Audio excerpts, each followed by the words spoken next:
I sing praises to your name. Oh Lord, praises to your name.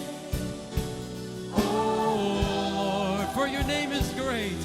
Your name is great and greatly to be praised. Ulan ng pagpapala, ulan ng pagpapala, ulan ng pagpapala sa bayang ito.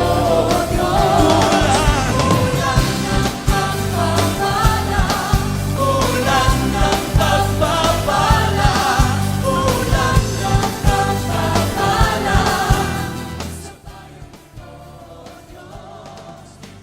Ganda ng misa, lalo ng pagsiserve natin. Oo nga eh, timing na pagsindi mo ng kandila. Basta Gerald, itong 9 days, buuin natin. Bilang pagsiserve natin mga sakristan. Oo naman, 5 years natin ito ang ginagawa. Gaya ng dati. Bless po, Father. Ang ganda ng pagsiserve nyo kay Lord. Ganyan ang unang araw talaga, Marvin Gerald. Dahil kayo tapat na naglilingkod at nagbibigyan ng oras para kay Lord. Ngayong simbang gabi, ako ay may bibigay sa inyo. Ito yung mga rosaryo, mga galing pa sa ibang bansa. Tig-isa kayo, para naman maalala ninyo ako. Maalala ninyo dumulog kay Mama Mary kung kayo nananalangin sa ating Panginoon. Maraming salamat, Father.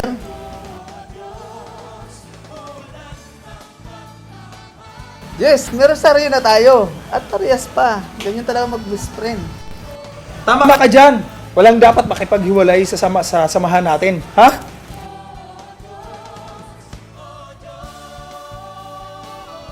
Halina kayo, mag-agahan na tayo, sabi ni Father.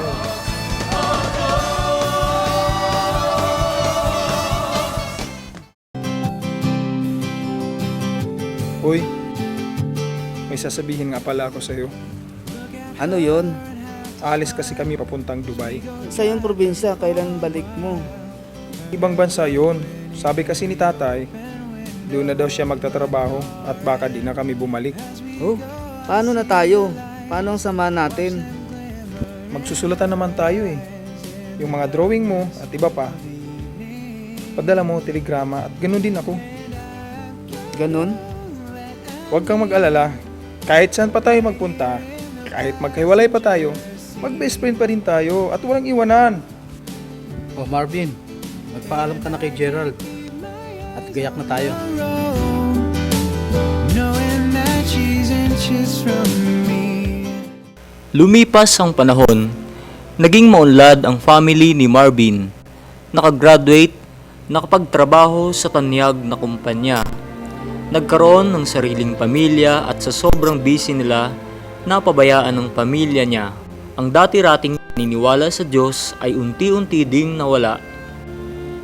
Hanggang sa unti-unting nakalimutan ang sarili niya at nag-focus na lang sa trabaho kahit na ito ay wala na sa layunin.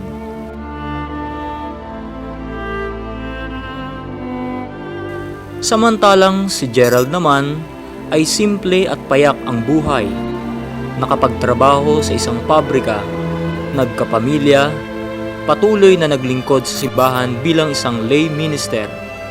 Sa mga panahong yon, ay di nagsawang sumulat si Gerald para kay Marvin at kung anuman ang mga kalagayan. Kamustahan at lahat ng saloobin ni Gerald. Ngunit sa kadahilanan ng pagiging busy ni Marvin, ay hindi niya ito nasulatang pabalik. Hanggang sa ito'y nakalimutan na ng tuluyan at binaliwala na ng kusa. Hindi na nga nakatanggap ng sulat si Gerald kay Marvin ng maraming taon. At tila yata, hindi na yata magkikita ang kanilang landas. Ngunit, isang araw,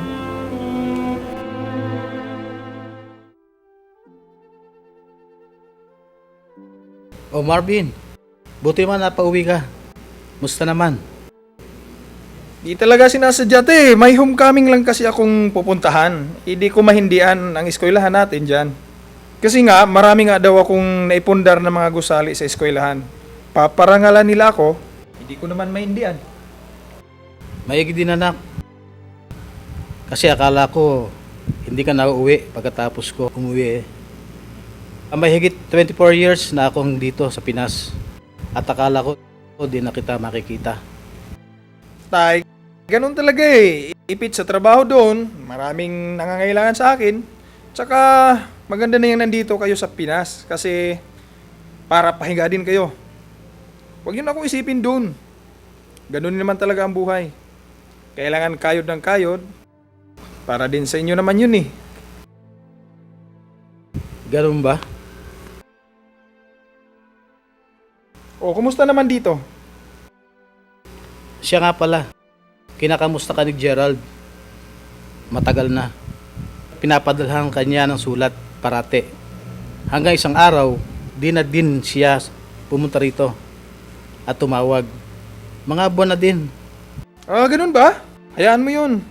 Malamang magkikita naman kami noon sa homecoming bukas.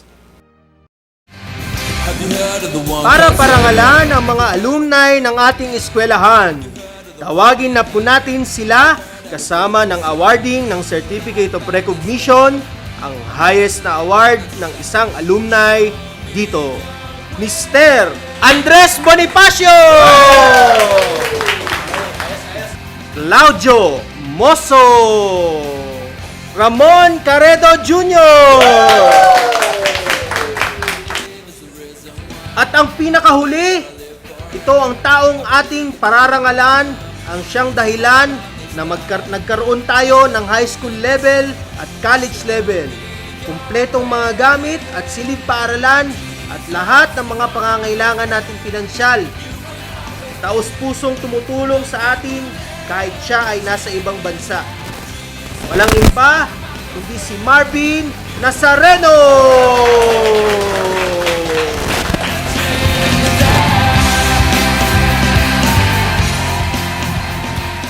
Marvin, kamusta ka na? Nalaman mo ba yung nangyari kay Gerald? Ano? Nagkaroon siya ng malubhang sakit. Buwan lang pare. Kala ko alam mo, nasa ospital yun. Pabalik-balik, sana mapasyalan mo. Mukhang malabo na siya pare.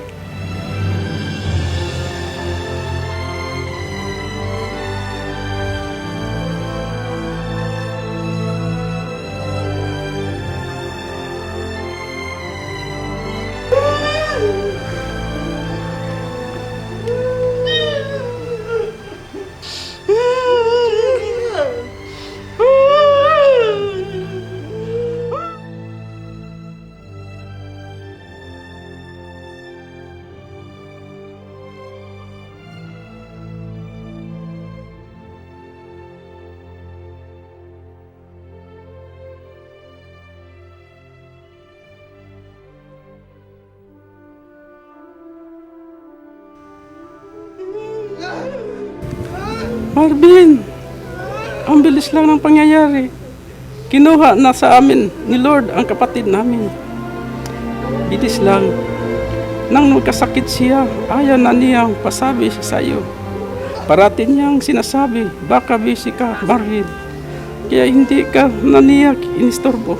Di talaga niya gusto ipasabi sa iyo.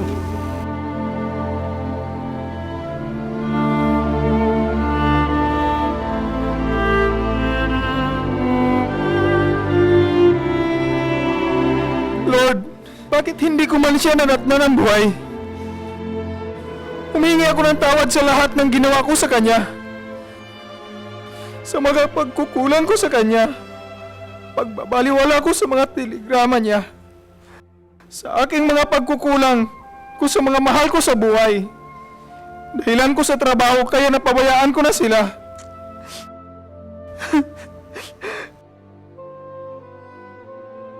Gerald!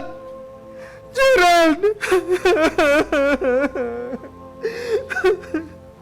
Patawarin mo ako, Lord, sa lahat ng mga pagkukulang ko sa iyo, sa lahat ng mga ginawa ko, kayabangan ko, pride ko, paghahangad ng sobra na puro sarili ko lang ang binigyan ko ng halaga at hindi na mga importanteng tao sa buhay ko. Patawarin mo ako, Panginoon!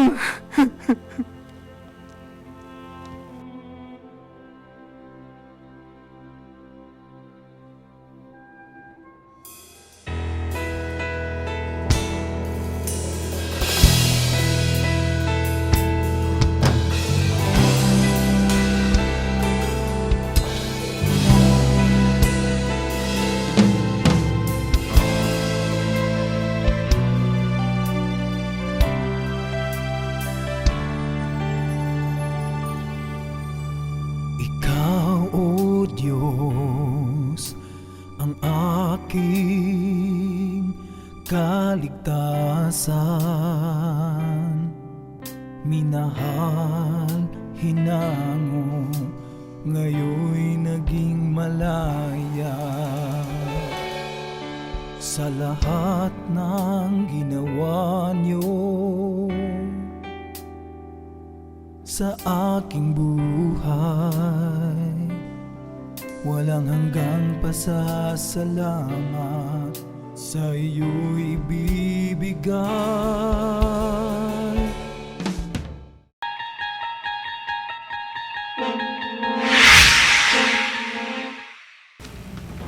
Huwag kang mag-alala, Marvin. Mahal na mahal kita. Masaya ako at nakarating ka. Hindi man tayo nagpang-abot, lalanin mo na ako ay nasa iyo. Walang iwanan, tayo pa din ang mag-best friend. Ang ginawa niyo sa aking buhay. Salamat, Panginoon. Dahil sa panaginip ko, naramdaman ko ang pagpapatawad at pagmamahal ni Gerald. At dahil dito, maluwag nang tinatanggap ang aking sarili at ang pagmamahal mo. Salamat, O Diyos. Binigay sa aking buhay, aking puso, pinuno ng pagmamahal.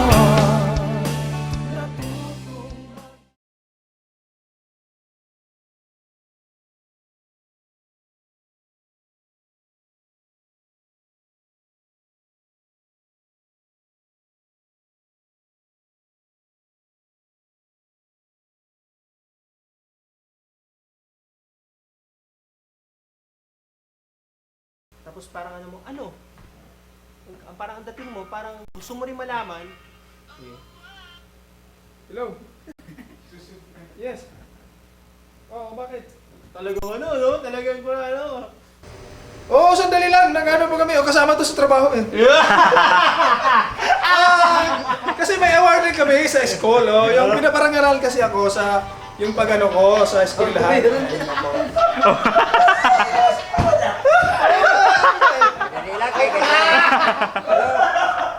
Oh, baba. Drama pa rin dito.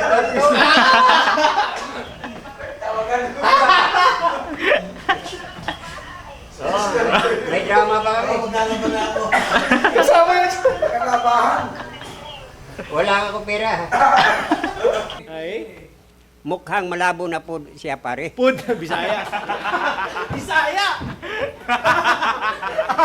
Okay. Recording and Bro, kilala mo ba si Gerald? Magpapayat ang kalagayan ng kong kaibigan. Wala pa! Mamaya pa yun! and Yan. Magalang kita yan.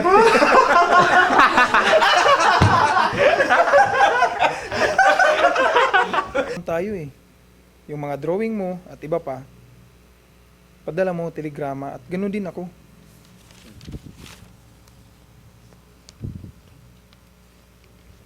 Ganon? Mangilid-ngilid ang mata. Hindi mo sasabihin yan!